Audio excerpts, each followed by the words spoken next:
క్రీస్తునందు మాకు అత్యంత ప్రియులైన దేవుని పిల్లలైన మీ అందరికీ ఉదయకాలపు పునరుత్థానపు శుభాలు వందనములు తెలియజేస్తూ నేటి అనుదిన వాక్య ప్రత్యక్షత కొరకు మిమ్మల్ని అందరినీ కూడా ప్రేమపూర్వకంగా ఆహ్వానాన్ని తెలియజేస్తూ ఉన్నాను. రండి, పరిశుద్ధ గ్రంథమైన బైబిల్ నుండి యెషయా ప్రవచన పుస్తకం 25వ అధ్యాయము మొదటి వచ్చిన భాగములో దేవుని వాక్యం ఈ రీతిగా సెలవిస్తూ ఉంది. యెహోవా, నీవే నా దేవుడవు, నేను నిన్ను హెచ్చించెదను, నీ నామమును స్తుతించెదను.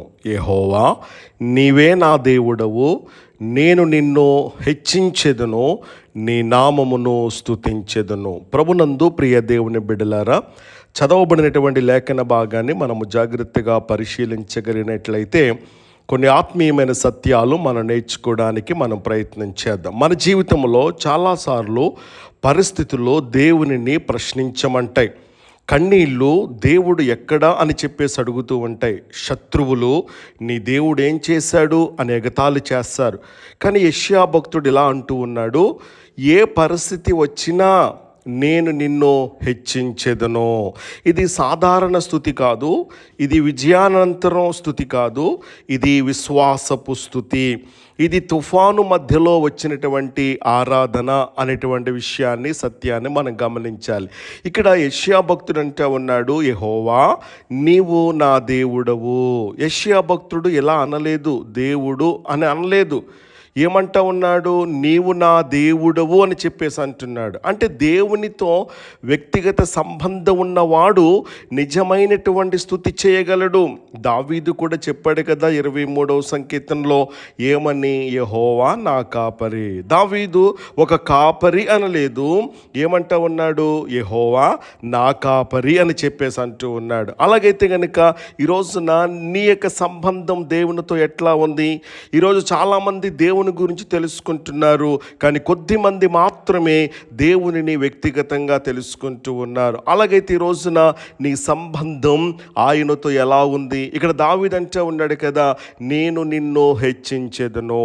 పరిస్థితుల కంటే దేవుడు గొప్పవాడు. హెచ్చించడం అంటే పైకి ఎత్తటం. యెషయా ఇలా చెప్పడం లేదు, నా సమస్యను హెచ్చించెదను, నా శత్రువును హెచ్చించెదను, నా బాధను హెచ్చించెదను అని అంటలేదు, కానీ నేను నిన్ను హెచ్చించెదను అని చెప్పేసి యెషయా భక్తుడు అంటా ఉన్నాడు. అంటే నీవు దేనిని ఎక్కువగా మాట్లాడుతావో అది నీ జీవితంలో పెద్దదిగా కనిపిస్తూ ఉంటుంది. బహుశా ఉదాహరణకి బాధ గురించి మాట్లాడితే బాధ పెరుగుతూ ఉంటుంది, భయం గురించి మాట్లాడితే భయం పెరుగుద్ది. కానీ దేవుని యొక్క గొప్పతనమును గురించి మాట్లాడితే మనలో విశ్వాసం పెరుగుద్ది. రోగం పెద్దది కాదు, రక్షకుడు పెద్దవాడు అనే సత్యాన్ని మనం గుర్తించాలి. సమస్య పెద్దది కాదు, సమాధానం ఇచ్చే దేవుడు పెద్దవాడు అనే సత్యాన్ని మనం గుర్తించాలి. సింహాల గుహ పెద్దది కాదు, దానియేలు దేవుడు గొప్పవాడు.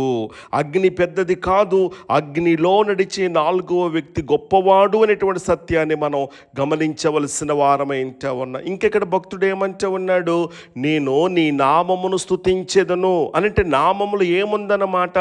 శక్తి ఉన్నది. బైబిల్లో దేవుని నామం ఆయన స్వభావాన్ని తెలియజేస్తూ ఉంటా ఉంది. యెహోవా ఈరే సమకూర్చువాడుగా, యెహోవా రాఫా స్వస్థపరచువాడుగా, యెహోవా నిస్సి జయధ్వజముగా, యెహోవా షాలోం సమాధానముగా ఉంటూ ఉన్నాడు. యెషయా ఇలా అంటూ ఉన్నారు, నీ నామమును స్తుతించెదను. అంటే నీవు సమకూర్చినందుకు నిన్ను స్తుతిస్తాను, నీవు నన్ను కాపాడినందుకు నేను నిన్ను స్తుతిస్తాను, నీవు నన్ను విడిపించినందుకు నేను నిన్ను స్తుతిస్తాను అని చెప్పేసి దావీదంట యెషయా భక్తుడు అంటా ఉన్నాడు. ఇక్కడ నిజమైనటువంటి స్తుతి ఎప్పుడు వస్తుందో తెలుసా? స్తుతి 3 సందర్భాల్లో పరీక్షించబడుతుందనే విషయాన్ని మనం గమనించాలి. సమాధానం రాకముందు, తుఫాను మధ్యలో, అందరూ విడిచిపోయినప్పుడు, పౌలు శీలలు కూడా జైల్లో ఉన్నప్పుడు వారు దేవుణ్ణి స్తుతించారు. అది పరిస్థితుల స్తుతి కాదు, అది విశ్వాసపు స్తుతి అనేటువంటి సత్యాన్ని మనం గమనించాలి. అలాగైతే కనుక ఈ రోజున నీ జీవితంలో బాధ ఉండొచ్చు, కన్నీళ్ళు ఉండొచ్చు, ఎదురు చూపు ఉండొచ్చు, నిరాశ ఉండొచ్చు, కానీ యెషయా లాగా ఈ రోజున నీవు ప్రకటించగలవా?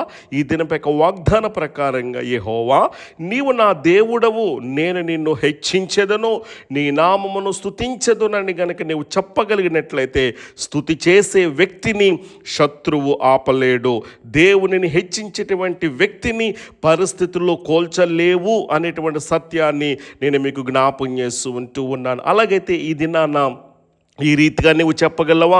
పరిస్థితులు మారకపోయినా నేను నిన్ను హెచ్చించెదను, సమాధానం ఆలస్యమైన నేను నిన్ను స్తుతిస్తాను, నీవు నా దేవుడవు, నీవు ఆశ్చర్య కార్యములు చేసేటువంటి దేవుడు అని చెప్పేసి నీవు గనక ప్రకటించగలిగినట్లయితే, అద్భుతాలు చేసే దేవుడు, ఆశ్చర్య కార్యాలు జరిగించే దేవుడు, అసాధ్యాలను సాధ్యంగా చేయటానికి కృపగల దేవుడు ఇష్టపడతా ఉన్నాడు. కాబట్టి అలాంటి గొప్ప కార్యాలు కృపగల దేవుడు ఈ దినాన మనందరి జీవితాల్లో అనుగ్రహించునుగాక. ఆమేన్.